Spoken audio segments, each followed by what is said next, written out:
Merci à tous d'être là. Alors,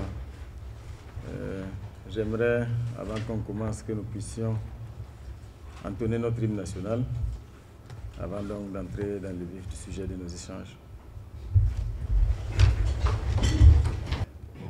Entre la feuille humiliante, il y a déjà 1000 ans, la rapace est venue de loin les asservir, il y a 100 ans, contre la cynique malice métamorphosée, un néocolonialisme et ses petits servants locaux. Beaucoup flanchèrent et certains résistent, mais les échecs, les succès, la sueur, le sang ont fortifié notre peuple courageux et fertilisé sa lutte héroïque. Et une seule nuit a rassemblé en elle l'histoire de tout un peuple. Et une seule nuit a déclenché sa marche triomphale vers l'horizon du bonheur. Une seule nuit a réconcilié notre peuple avec tous les peuples du monde, à la conquête de la liberté et du progrès, la patrie ou la mort, nous vaincrons. Merci. J'aimerais également, à l'entame de cette rencontre que je souhaite assez brève, que nous ayons bien sûr tous une pensée pieuse à l'endroit de tous nos combattants qui sont en première ligne pour la reconquête du territoire et plus particulièrement à l'endroit de ceux qui ont payé donc les sacrifices suprêmes, paix à leurs âmes et surtout force et courage et victoire. Alors c'est une rencontre que j'ai souhaitée juste sous forme de prise de contact, conscient que je n'ai pas encore suffisamment pris mes marques au niveau de l'institution pour pouvoir éventuellement tenir des échanges et apporter des réponses pertinentes à d'éventuelles préoccupations qui pourraient donc être soulevées, ça et là, dans vos différentes institutions. Mais j'estimais que c'était nécessaire donc qu'on puisse établir ce contact-là et surtout pouvoir partager avec vous un certain nombre de réflexions sur la dynamique qui nous incombe tous désormais au niveau donc de cette institution centrale qu'est la primature. Et avant toute chose, ça m'offre l'occasion de vous traduire à tous ma reconnaissance et surtout mes félicitations pour les acquis, parce qu'au niveau de la primature, l'institution arrive à remplir pleinement donc sa fonction, les différentes institutions qui fonctionnent et qui arrivent donc à réaliser des performances assez intéressantes. Je pense que le mérite vous revient à titre personnel, mais aussi tous vos collaborateurs qui concourent à l'exécution quotidienne des missions qui vous sont confiées. Donc c'est des mots d'encouragement et de reconnaissance pour toutes ces performances que l'institution arrive à engranger. Et je pense, comme je l'ai dit, donc que c'est une très bonne dynamique qui ne demande qu'à être consolidée et surtout à être amplifiée.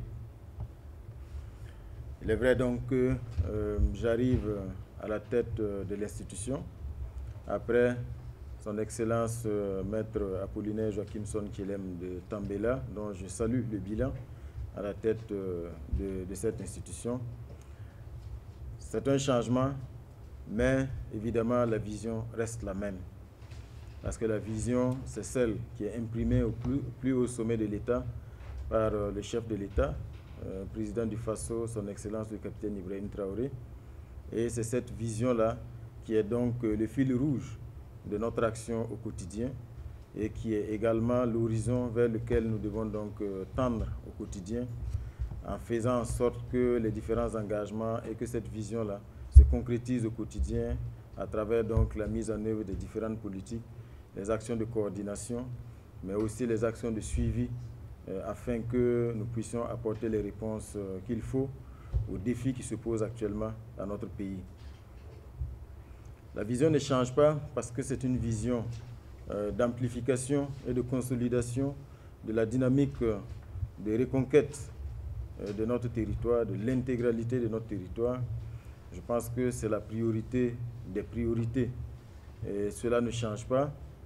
Ce qui ne change pas non plus dans cette vision, c'est bien sûr les questions de solidarité, d'action humanitaire et surtout la solidarité que nous devons donc reconstruire entre tous nos frères et toutes nos sœurs du Burkina Faso afin que tous ceux qui traversent des moments difficiles dus à l'insécurité, certains d'entre eux ayant dû fuir le confort de leurs concessions et de leurs villages, que nous puissions leur apporter un tant soit peu le soutien nécessaire en ces moments difficiles, en attendant qu'ils puissent donc se reconstruire une fois de retour dans leur localité.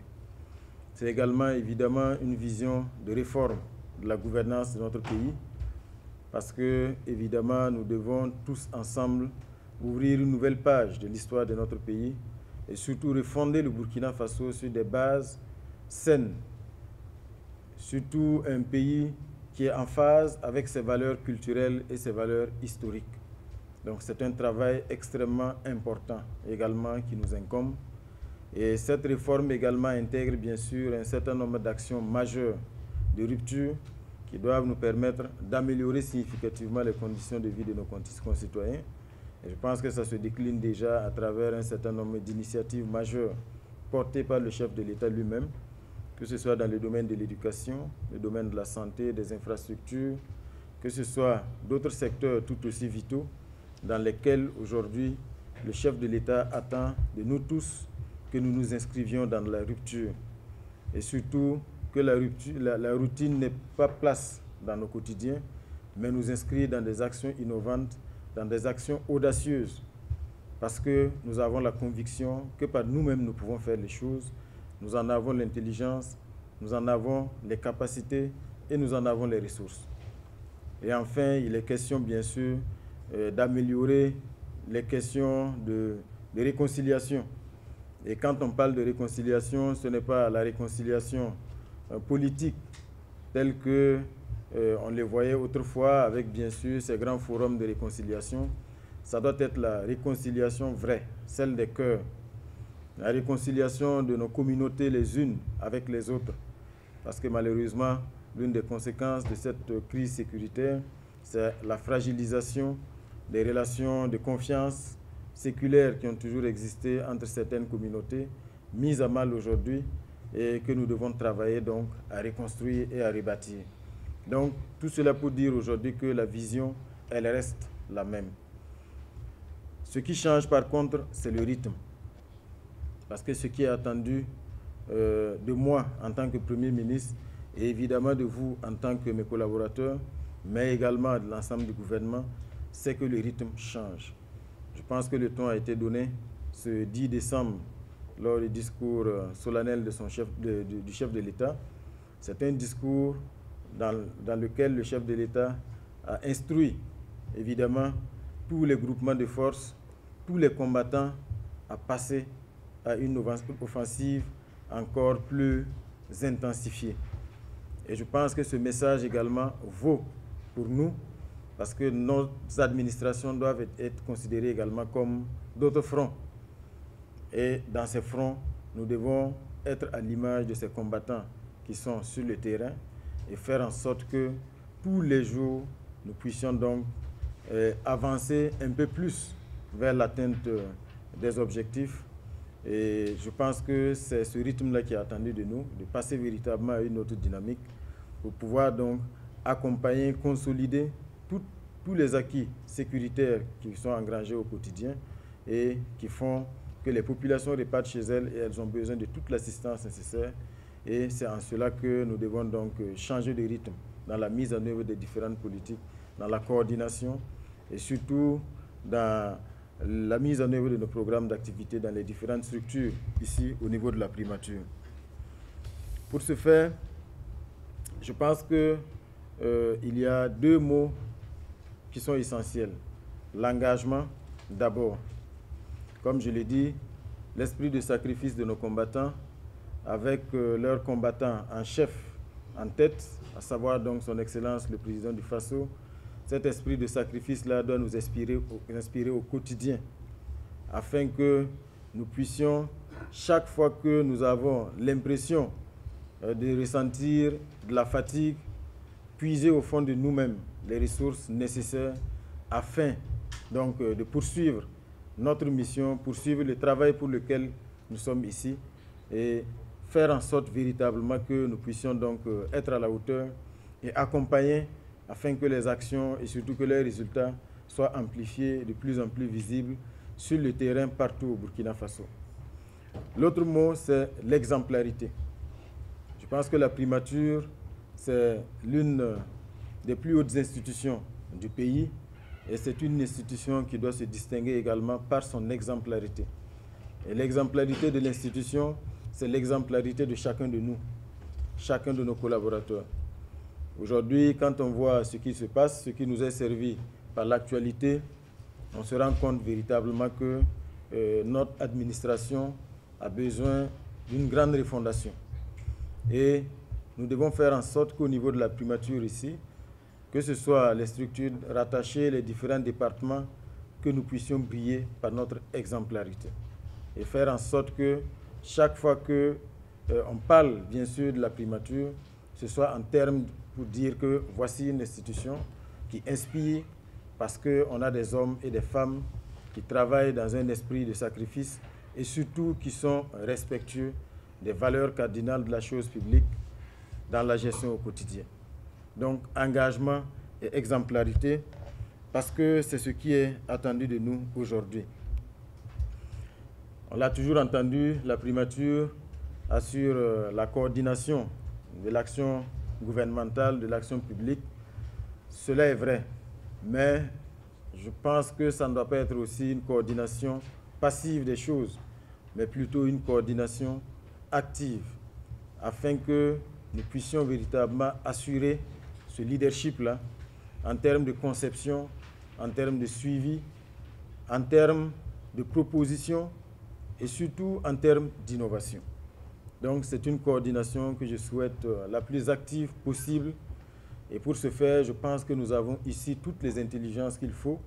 Nous avons ici toute la technicité qu'il faut pour assurer donc cette image d'une primature active qui donne le ton, qui donne l'impulsion et qui garantit donc une mise en œuvre optimale des différentes politiques. Je pense que ce que je peux ajouter, c'est que vous pouvez compter sur mon entière disponibilité. Une disponibilité sans réserve. Je pense que, je le dis toujours, partout où je suis, je fais en sorte que je ne sois jamais pris à défaut d'engagement. On peut me prendre à défaut d'autres choses parce qu'on peut s'engager, mais que des aléas indépendants de notre volonté viennent éventuellement perturber la mise en œuvre d'une action, mais au moins que l'engagement soit total. Et l'exemple que je prends souvent, c'est parce que j'aime suivre des matchs de football. Même quand les étalons perdent, il y a des défaites qui sont honorables. Parce que tout le monde dit, c'est vrai qu'ils ont perdu, mais véritablement, on a senti qu'ils ont mouillé le maillot, ils ont transpiré, ils ont joué sans calcul. Et en ce moment, quand bien même les étalons ont perdu, tout le monde repart avec un minimum de fierté. Donc c'est en cela que je dis vraiment mon entière disponibilité à l'endroit de toutes ces institutions, à l'endroit de tous les services rattachés, à l'endroit de vous tous ici, à titre personnel, afin que chaque fois que c'est nécessaire, nous puissions donc échanger et que nous puissions faire diligence afin que la mise en œuvre des différentes activités ne connaisse jamais de blocage ou de freinage, juste lié au fait que voilà, un individu n'est pas disponible, il a manqué une signature, on attend l'appréciation éventuellement d'une correspondance pour pouvoir avancer. Donc, c'est vraiment une entière disponibilité et je ferai en sorte que chaque fois que c'est nécessaire, nous puissions donc échanger afin de définir les solutions les meilleures. L'engagement que je prends toujours, sauf cas de force majeure, c'est de faire en sorte que tous les soirs, je ne quitte pas mon bureau avec des parapheurs qui soient en attente. C'est un engagement que j'ai tenu jusqu'aujourd'hui et tous les jours, je prie le Seigneur qui me donne la santé de pouvoir tenir cet engagement également ici à la primature. Parce que je sais que bien souvent, dans les parapheurs, il y a des dossiers urgents qui attendent donc l'appréciation, qui attendent une signature, qui attendent une orientation pour pouvoir donc s'exécuter. Et tout le temps que ce dossier passe et qui n'a pas été examiné, ben, ça fait bien sûr du temps perdu pour l'institution qui attend donc ce retour de correspondance. Je pense que, comme je l'ai dit, moi j'entame vraiment cette mission avec beaucoup de détermination, mais aussi avec beaucoup d'optimisme. De nature, je suis quelqu'un de très optimiste et je suis convaincu d'une chose, tous ensemble, nous allons écrire une belle page de l'histoire de notre pays, parce que c'est de cela qu'il s'agit aujourd'hui. Nous devons relever ce défi historique. Je pense que nos grands-parents ont relevé d'autres défis quand notre pays avait été partitionné et ils ont réussi à reconstituer le pays. Mais aujourd'hui, le défi est encore autre, parce que nous faisons face à une guerre injuste qui nous est imposée, à des hordes de barbares manipulés, entretenus, équipés, qui ont juré notre perte. Mais je pense qu'ils se sont trompés de cible. Parce que le Burkina Faso, quand on dit c'est le pays des hommes intègres, aujourd'hui je pense que les gens commencent véritablement à comprendre de quoi il s'agit. Nous n'allons jamais abandonner, comme le chef de l'État l'a dit. Nous allons gagner cette guerre et nous allons écrire une nouvelle page de l'histoire de notre pays, un pays refondé et surtout un pays fier. On en prend aujourd'hui le chemin et donc la mission c'est d'amplifier donc cette dynamique-là. Et mon souhait c'est que nous puissions tous collectivement et individuellement un jour revendiquer cette victoire parce qu'on y aura contribué par notre intelligence, par notre engagement, par nos propositions. Et je suis très ouvert aux propositions également parce que quand on est entouré de cadres et ce qu'on attend, ce n'est certainement pas bien sûr la répétition routinière des choses au quotidien, mais surtout que chaque cadre puisse être une proposition, une force de proposition et surtout des propositions nouvelles, innovantes, qui nous permettent véritablement de sortir des sentiers battus afin d'offrir une nouvelle perspective à nos concitoyens et aux populations burkinabées. Donc c'est sur ces mots que je vais terminer. Vous remercier une fois de plus de votre présence ici. On a coutume de penser que quand il y a changement, on a souvent ce qu'on appelle en boxe les rounds d'observation ou un temps de latence. Je pense que dans la situation de notre pays, c'est un luxe que nous ne pouvons nous accorder. Donc c'est engager véritablement chacun de vous, chacune des institutions, chacun des départements, à rester donc dans la dynamique de la quête quotidienne de performance et surtout d'amplification de toutes les dynamiques qui sont engagées. Donc c'est sur ces mots donc, que je termine. Donc merci beaucoup.